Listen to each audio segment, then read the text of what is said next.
मुग्धा और उसकी सास के बीच पूरा समय सास के किसी न किसी काम को लेकर मतभेद चलते ही रहते हैं।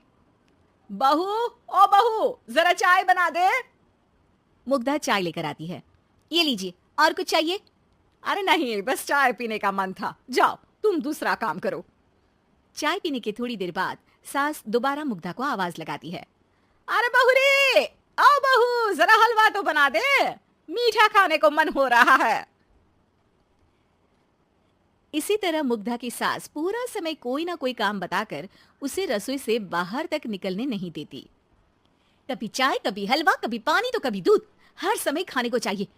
और उसके लिए अपने हाथ पैर बिल्कुल नहीं हिलाने। परेशान किया हुआ है इन्होंने। सास की जबरदस्ती परेशान करने की आदतों से दुखी मुग्धा एक शाम सचिन के साथ अपने कमरे में बैठी हुई बात कर रही होती है।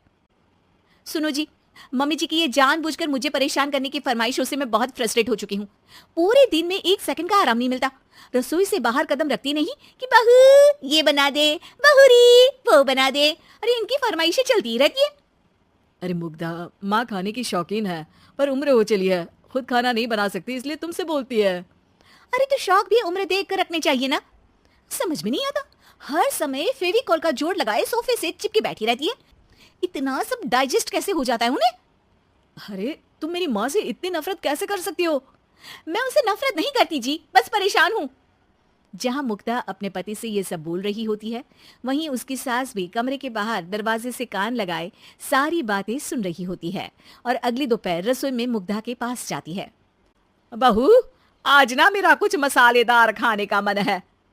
तो चाय बना दूं? मुझे बहुत पसंद है।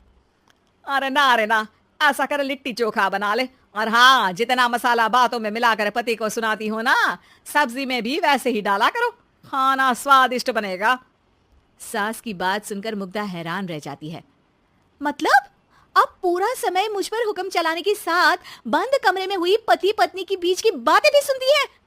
अरे बात जब मेरी थी तो सुनने में क्या दिक्कत है? ये कहकर सास वहां से चली जाती है।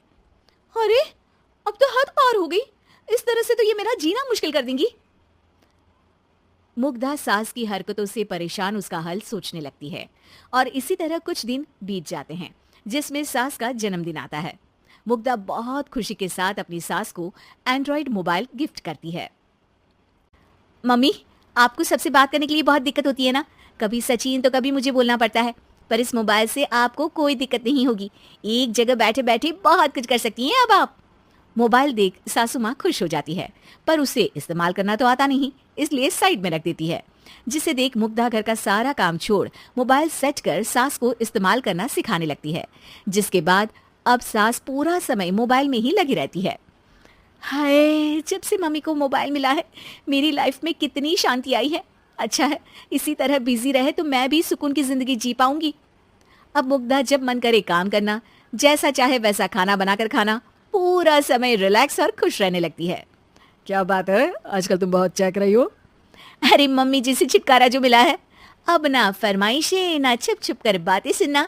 अच्छा, तो मोबाइल गिफ्ट करने की ये स्कीम थी। इसी तरह दिन बीतते हैं और अब मोबाइल पर लगी सास फरमाइशों की जगह सवालों के लिए बहू को आवाजें लगाना शुरू कर देती है। अरे बहू सुन तो, देख जरा किसी का फोन क्यों नहीं मिल रहा? रिचार्ज खत्म हो गया है, पर अभी 4 दिन पहले ही तो मैंने किया था, इतनी जल्दी कैसे खत्म हो गया? अरे मैंने कल तेरी कनाडा वाली मौसी सास से 3 घंटे बात की थी ना। क्या? इतना महंगा तो मोबाइल भी नहीं आया जितना महंगा इसका रिचार्ज पड़ रहा है। इसके बाद तो जैसे मुग्धा के दिन की 24 घंटे में से 20 घंटे सास के पास उनके मोबाइल रिलेटेड प्रॉब्लम सॉल्व करने की ड्यूटी ही बन जाती है। अरे मुग्धा, ये मोबाइल में अचानक तेरी मौसी सास की शक्ल क्यों दिखने लगी? और ये तो हिल भी रही है। मम्मी, ये गूगल डुओ का वीडियो कॉल है, इसमें आप बात करने के साथ एक दूसरे की शक्ल भी देख सकती हो। अच्छा, ये तूने मुझे पहले क्यों नहीं बताया? अब बताने के लिए पहले नहीं बताया।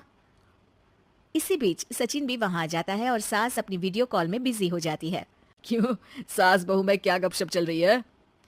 इससे गपशप नहीं, दिमाग का दही होना बोलते हैं। पर तुम तो मम्मी को मोबाइल देकर बहुत खुश थी, फिर क्या हुआ? हाँ, उसका सुकून भी कुछ ही दिन मिला। अब घर के टंटे खत्म हुए तो मोबाइल की टिंग टिंग शुरू हो गई। देखो भाई, कुछ पाने के लिए कुछ खोना तो पड़ता है।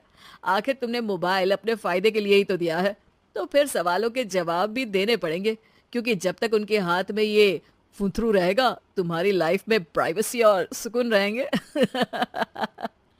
हम्म, कहने का मतलब है अगर इससे प्यार बढ़े तो दाग अच्छे हैं। अरे मुझे पहले दिन से ही पता है मोबाइल किस मकसद से दिया गया है। भूलो मत, इससे पहले मैं बातें ही सुनती थी। सास की ये बात सुनकर मुग्धा शॉक में और सचिन हंसता रह जाता है।